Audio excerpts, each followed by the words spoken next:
Hello everyone and welcome to the Langfocus channel. Today I'm going to talk about a question that I've been getting quite a lot recently, and that is, what kind of job can I do with my foreign language skills? Or what kind of job should I do if I'm interested in foreign languages?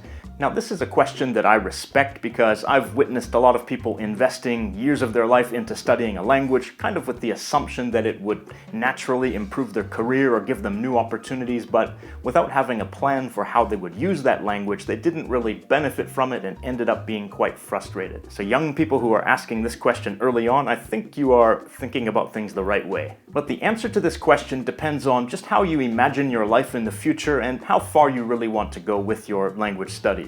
Now, some jobs are specifically language related, other jobs are not specifically language related, but a foreign language could be an asset, and for other jobs it's not really necessary at all, but it might be useful for your overall lifestyle. So I'm going to talk about those three types of situations. So first up are jobs that are specifically language related. For these jobs you need to have some expertise in the language, you need to have a deep understanding of the language. So the first kind of job is to teach a language. Here in Japan I know a lot of people who teach English. I also know people who teach other languages like French or Spanish. Now, even if you don't have a lot of qualifications, there are some opportunities to teach your language, especially if it's a major global language and especially if it's English. But the more qualifications you have, then of course the better opportunities you get and the higher pay you can get, the better positions you can find.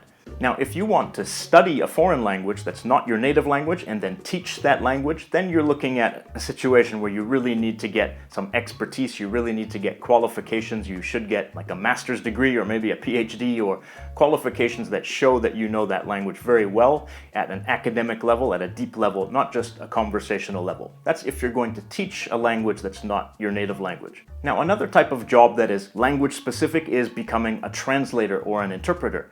Now, the difference between those, just to clarify, a translator is somebody who translates texts. They translate written materials from one language to another. But an interpreter is somebody who translates speech. They translate the things people are saying live in real time as they are speaking.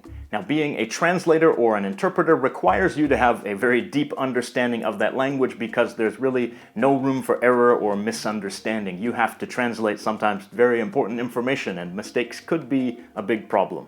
So you need to have very good, almost native level skills, especially if you're interpreting in real time, but also you need to learn the skills of translation or interpreting. Those are separate skills that you need to learn on top of knowing the language. So for these jobs that are specifically language related, there's really no room for language dabblers. You really need to have a comprehensive understanding of that language, and you have to be able to show that you can use that language at almost a native level. Next up are jobs that are not specifically language related. They are basically focused on another skill that you need, but the language is an additional asset.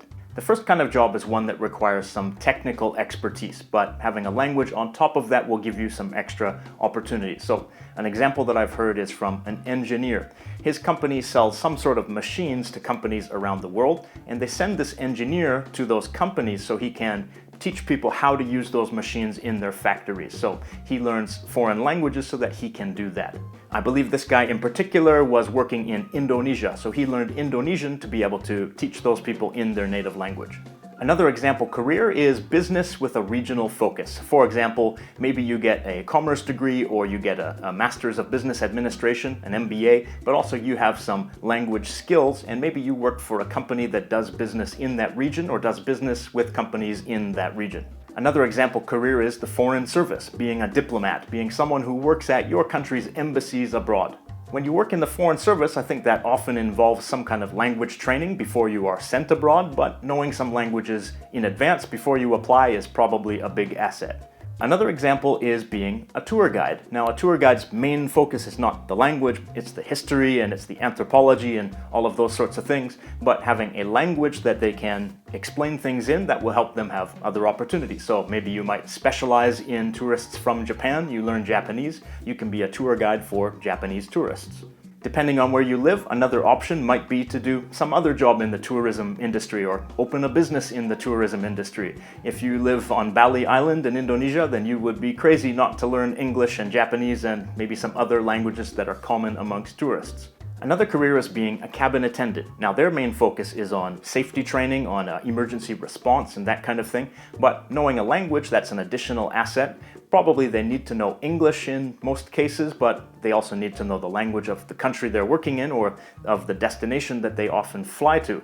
Maybe they don't need to know it fluently, but knowing some of that language will help them deal with the passengers on the plane. So if you live in Los Angeles and you often fly to Asia, then knowing Japanese or Korean or Mandarin or another language like that would probably be a big asset.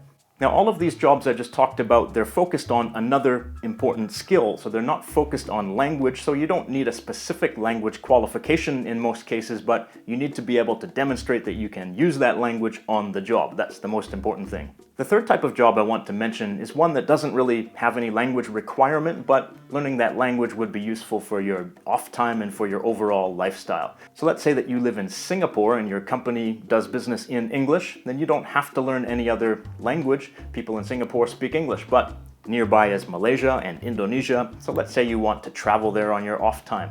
Learning Malay or learning Indonesian would be very useful in that situation. So think about the kind of lifestyle that you want to have and think about how languages fit in with that. Let's say that you want to live the corporate expat lifestyle in some place like Hong Kong, then you can study Cantonese while you get your finance degree or you get your MBA or whatever. If you want to be a programmer and you can program from your laptop anywhere in the world, then think about what country you would like to live in and learn the language of that country. If you're an avid traveler and you love the idea of living in different countries all the time, then you can learn how to do businesses on the internet and you can learn the language of whatever countries that you want to spend an extended period of time in. Or if you want to learn a foreign language and you want to someday reach an expert level and be able to teach that language, then plan ahead for that. Maybe go for your master's degree, your PhD. Try to really get a deep understanding and overall knowledge of that language. So these are just my thoughts on it based on things that I know and things that I've heard, but a lot of the viewers have different perspectives. Some of you probably have jobs that involve foreign languages, so we want to know what you think. If you have any other ideas or any questions about this topic, leave them down below. Thank you for watching and have a nice day.